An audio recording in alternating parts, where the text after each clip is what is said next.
Olá pessoas! No último vídeo eu apresentei-vos estes dois tabuleiros e disse-vos assim: ok, por favor desenhem-me um caminho que passe exatamente uma vez por cada casa destes tabuleiros. Mas atenção, o caminho só pode incluir movimentos na horizontal e na vertical. Sem mais demoras, vamos analisar uma possível solução. Eu tinha-vos alertado de que podia ser o caso de num destes tabuleiros a tarefa ser impossível. E de facto a tarefa é impossível no caso do tabuleiro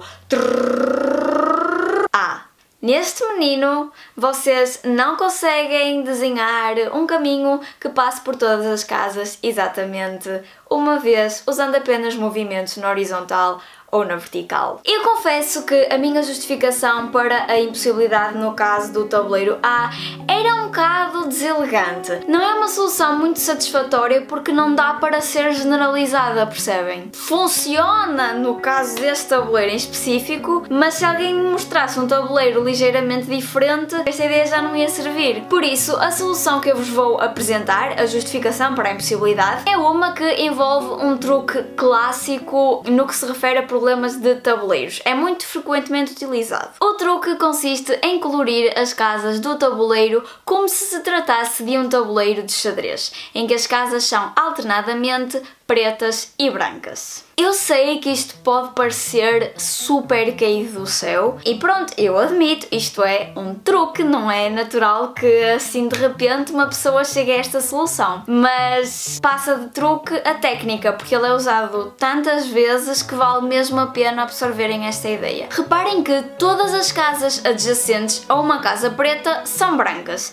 e todas as casas adjacentes a uma casa branca são preta. Logo, se existir um caminho formado por movimentos horizontais ou verticais que passe por todas as casas sem repetições, ele tem de ir alternando entre casas pretas e casas brancas. Agora, o problema é o seguinte: este tabuleiro possui 24 casas pretas e 21 casas brancas. Em particular, existem mais casas pretas do que casas brancas. Por isso, se eu tiver um caminho que passe por todas as casas exatamente uma vez, como ele alterna entre pretas e brancas e eu tenho mais pretas do que brancas, esse caminho tem de começar e acabar numa casa preta. O problema é que um caminho destes só vai passar por mais uma casa preta do que uma casa branca. Reparem, se o caminho é do tipo preto, branco, blá blá blá, preto, branco, preto, até eu chegar à última casa, antes de eu chegar à última casa, ele vai ser do tipo preto, branco, preto, branco, preto, branco, preto, branco. Ou seja, antes de eu chegar à última casa, eu vou ter tantas casas brancas como casas pretas. Vou passar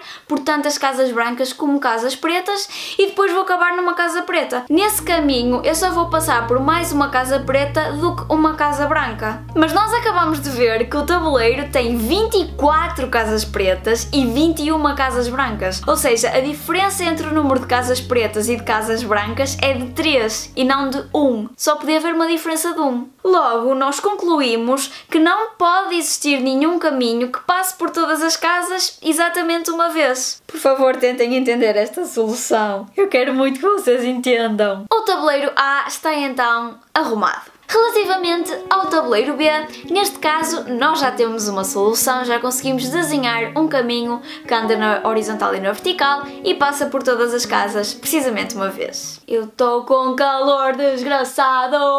Ok, adiante. Se bem se recordam, no desafio anterior, na solução, nós falamos de umas estruturas chamadas grafos, que eram simplesmente um conjunto de pontos que designamos por vértices, alguns deles unidos por linhas, que designamos por arestas. E neste caso, nós também podemos meter grafos ao barulho. Yeah! E como é que fazemos isso? Nós vamos considerar que cada casa vai ser um vértice do nosso grafo e vamos unir dois vértices por uma aresta, caso se tratem de casas adjacentes. Portanto, estes aqui vão ser os nossos vértices e estas aqui vão ser as nossas arestas. Voilà! Obtemos um grafo. Existir um caminho que passe por todas as casas exatamente uma vez, sendo que só são permitidos movimentos horizontais e verticais, é equivalente a existir um caminho no grafo que passe exatamente uma vez por todos os vértices. E a um caminho que passa exatamente uma vez por todos os vértices, nós chamamos caminho hamiltoniano, em homenagem ao matemático Sir Hamilton. Oh, yes! No desafio anterior, nós estávamos interessados em caminhos que passavam exatamente uma vez por todas as arestas.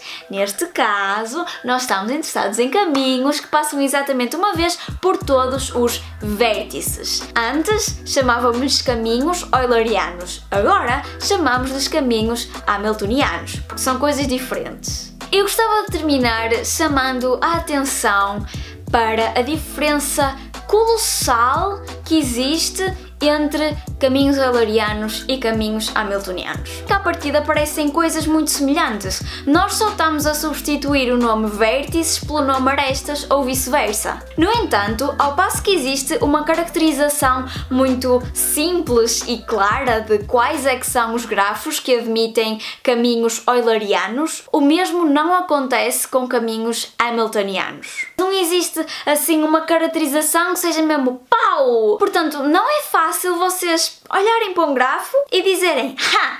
Tu admites um caminho hamiltoniano". Mais ainda, não existe nenhum algoritmo verdadeiramente eficiente que consiga encontrar um caminho hamiltoniano caso ele exista. Reparem, uma pessoa muda a palavra aresta para vértice e de repente a dificuldade é muito maior para fazer o que quer que seja. Isto serve para ilustrar as subtilezas da matemática e a importância da especificidade que cada objeto desempenha dentro de uma determinada estrutura. Espero muito que vocês tenham gostado deste vídeo e estejam a gostar desta série de desafios. Qualquer dúvida ou sugestão estão à vontade para deixar nos comentários ou enviar-me uma mensagem e eu terei todo o prazer em ler e tentar melhorar no futuro. Fiquem bem e vemo-nos no próximo vídeo.